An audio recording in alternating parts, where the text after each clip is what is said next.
George Zito, and I work for Inspired Young and Healthy People.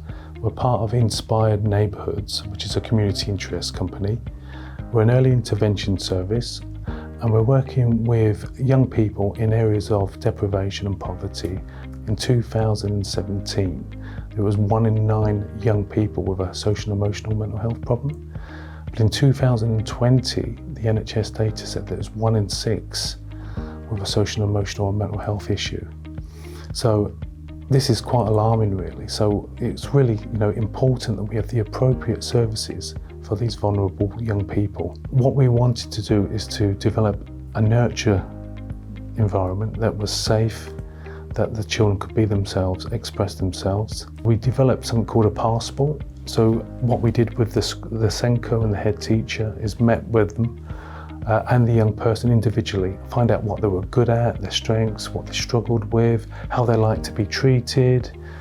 We told them about our group sessions or the one-to-one sessions, and they tailored the training how they'd like to see it. So they had a massive voice in the actual sessions. We want to deliver early intervention into school so the whole schools could access some support for their personal, social, health and economic curriculum that would give them some early strategies to prevent any kind of further conditions of social, emotional and mental health issues. I think it's reached 5,000 young people in Bradford. I think when we set out this project, I suppose our big aim and vision really was if we can build self-worth in young people, then they can cope better with their outside environments, the home, what's happening in school.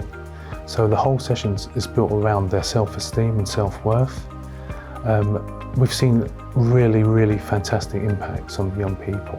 We've also seen young people take strategies back to class and use them in class with their worry box.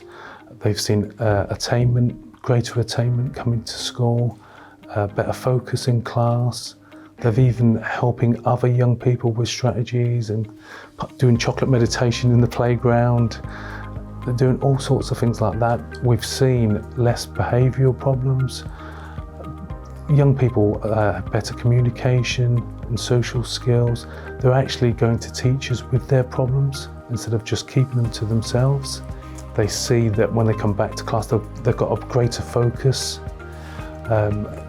During SATs, when there's a lot of stress, all the strategies that we've gone with the Year 6 children, they've taken back and they've coped better with dealing with the pressures of SATs and doing tests and exams.